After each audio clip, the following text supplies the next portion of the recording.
Hi, you're watching TV9 Digital. I'm Neha. While one would largely expect the opposition parties to take on the Congress over either their shortcomings or unfulfilled promises, it is rare to see Congress leaders taking on their own party leaders.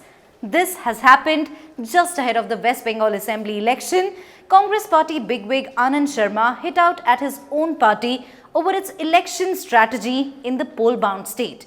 Anand Sharma took to Twitter saying, quote-unquote, Congress's alliance with parties like ISF and other such forces militates against the core ideology of the party and Gandhian and Nehruvian secularism, which forms the soul of the party. These issues need to be approved by the CWC. He added, Congress cannot be selective in fighting communalists, but must do so in all its manifestations, irrespective of religion and color. The presence and endorsements West Bengal PCC president is painful and shameful, he must clarify. Adhir Ranjan Chaudhary hit back at his party colleague and asked Sharma to know his facts.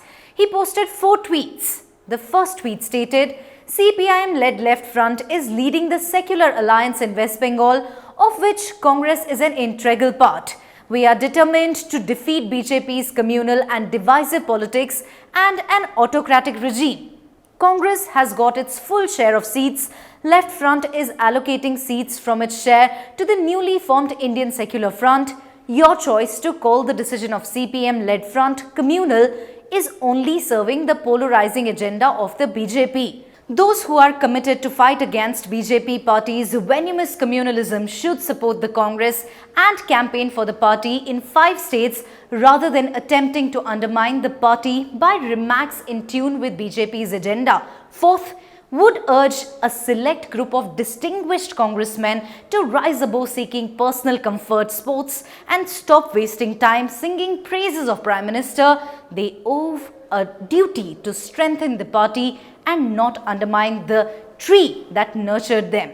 The bitter verbal spat in public gave a clear picture that the party is not united. I spoke to senior journalist Gautam Lahiri about the issue, and this is what he had to say. Well, to speak more on this, I have with me senior journalist Gautam Lahiri. Many thanks, Mr. Lahiri, first of all, for talking to TV9. My first question to you, sir, less than 2 months to go for the West Bengal elections, and what we're witnessing is a bitter war of words between 2 senior Congress leaders. Where do you think Congress is headed? Well, this bitterness actually reflects what is happening within the Congress party. There is a sharp difference of opinion within the Congress top leadership. And you know that the issue is completely different in the West Bengal regarding West Bengal poll, whether Congress will be aligning with a so-called Muslim clerics party, ISF. That's why the Congress generally never aligned with any religious party. So this is the first time in Bengal that one clerics has formed a political party, and he openly announced that he wants a share of the power.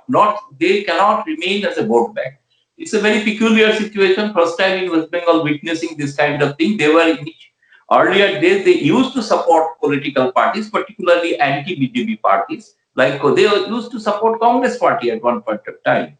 But they never came out with any dispensation like this. So this time their aspiration has gone high. So they now want as they say clearly, that they want a share of the power. Mr. Lahiri, like you said, the latest argument seems to be based on ideology, precisely on Congress colluding with the Indian Secular Front. But the question that comes to mind is that, with this, knowing fully that this is the decision that would have been taken by the Congress High Command, hasn't Anand Sharma sort of given a clear picture of their demand, of the G23 leaders' demand that they want a change in the leadership, in the Congress leadership?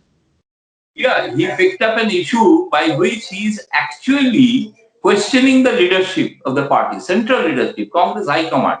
Because Adhir Chaudhary is PCC president, he is already on record that I cannot do anything without the permission of the High Command. So he must have got some kind of a permission or go ahead, green signal from the Central High Command. So that's why now Anand Sharma and the other G22 leaders, they perhaps feel this is an issue on which they can take on the Congress leadership, as Congress is deviating from Nehruvian policy of secularism. All right. Lastly, Mr. Gautam, just before the West Bengal elections, don't you think that the Congress has shot itself in the foot by seeming to allow dissidents to grow in the party? Yeah, that's true. Perhaps now I can say the difference has now become so huge. Perhaps it's almost on the verge of a split. I don't know whether this G23 will come out of the Congress party and claim that they are the real Congress, they follow the European ideology, which the present leadership or the present Congress under the leadership of Sonia Gandhi and Rahul Gandhi are actually diluting the old Congress traditional ideology. Right. Mr. Levy, yesterday we heard, day before yesterday rather, we heard Ghulam Nabi Azad heaping praises on Prime Minister Narendra Modi, and this comes after the Prime Minister had already praised him in the Rajya Sabha. So, just yesterday, Adhir Ranjan Chaudhary says you should stop singing the praises of Prime Minister. Is there a message in there for the public? As I told you, that the present Congress leadership is under the leadership of Sonia Gandhi and Rahul Gandhi, they have only one politics, that is to campaign against Mr. Narendra Modi. So whoever supports Narendra Modi in any way, whether I am sure that Ghulam Nabi Azad will not align with the Bharatiya Janata Party's ideology, but he believes perhaps something else. This kind of political culture was earlier there was used to be, where the opposition leaders, even the ruling party leader, they used to have a kind of a personal rapport with each other despite their political differences. So Ghulam Nabi belonged to that class, almost you can say an old class of politics of Congress party, where the new generation of Congress party under the leadership of Rahul Gandhi and Adhir Ranjan Chaudhary, they believe a kind of a street fighting politics. The cracks are widening with each passing day in the Congress. The grand old party doesn't seem to have any plan on how to deal with growing dissidents in the party. When approached for reaction, we were informed that the national spokespersons have been asked to refrain from talking on the issue. But the question is, how long can the Congress keep ignoring these issues? Many thanks for watching. If at all you like the information that I've just shared, do not forget to subscribe to TV9 Digital across all social media platforms. Stay safe.